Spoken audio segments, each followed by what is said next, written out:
quelle est votre perception de l'échec? Il y a beaucoup de personnes qui viennent dans mon bureau qui me disent Amadou, j'ai échoué. Amadou, j'ai peur de l'échec. Qu'est-ce qui fait que les gens ils sont aussi peur de l'échec et qu'est-ce que vous pouvez leur dire pour leur encourager qu'ils sachent que l'échec fait partie du processus? Si Albert Einstein avait baissé les bras, il n'aurait pas découvert la célèbre formule qui aurait révolutionné le monde scientifique. E égale MC au carré. Si Cheikh Anta Diop avait abandonné, avait renoncé, il n'aurait pas révolutionné la mentalité culturelle africaine et mondiale. Moi, vous savez, Amadou, je ne crois pas en l'échec. C'est-à-dire, on n'échoue jamais dans la vie. Vous savez, l'échec, c'est quoi? C'est de mourir inutilement en ne les laissant aux générations futures. L'échec, ça ne s'appelle pas l'échec. Ça s'appelle un succès différé. Moi, je préfère que les gens l'appellent un succès différé. Même si on semble échouer, on a acquis un certain nombre d'expériences. On a gagné en compétences. On a vécu des choses que nous n'avons jamais vécues dans la vie. On a vu des choses que nous n'avons jamais vues dans la vie.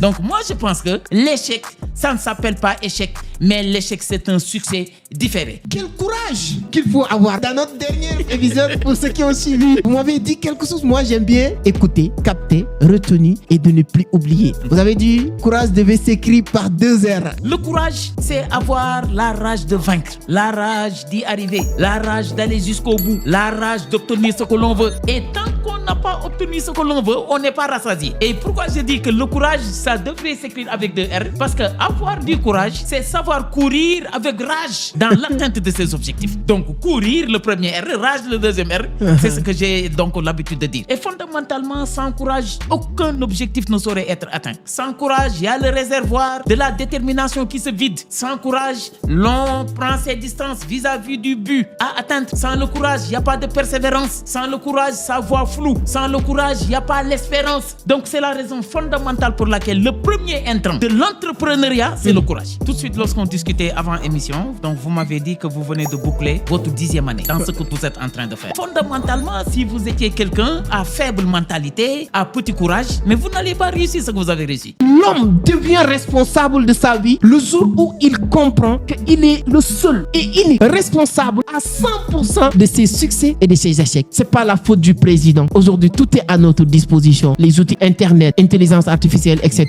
Il suffit juste, comme j'aime bien le dire, de remplir la tête et laisser la tête remplir les postes. Très cher Amadou, des fois à Thiès, il y a des jeunes qui m'interpellent pour me dire on a suivi votre émission avec Amadou, votre émission avec Pape, etc. Ils me disent nous avions envie de prendre les pirogues et d'aller peut-être de façon aléatoire arriver ou bien aller finir notre course au fin fond de l'océan Atlantique. Mais aujourd'hui, si on ose se dire la vérité, il n'y a plus de travail. C'est la fin du travail. Aucun État au monde n'aimerait disposer de chômeurs. Il y a des chômeurs partout dans le monde. Même aux États-Unis, vous avez autant de chômeurs que la population du Sénégal. Des gens qui ont la nationalité américaine et qui chôment. Pour te dire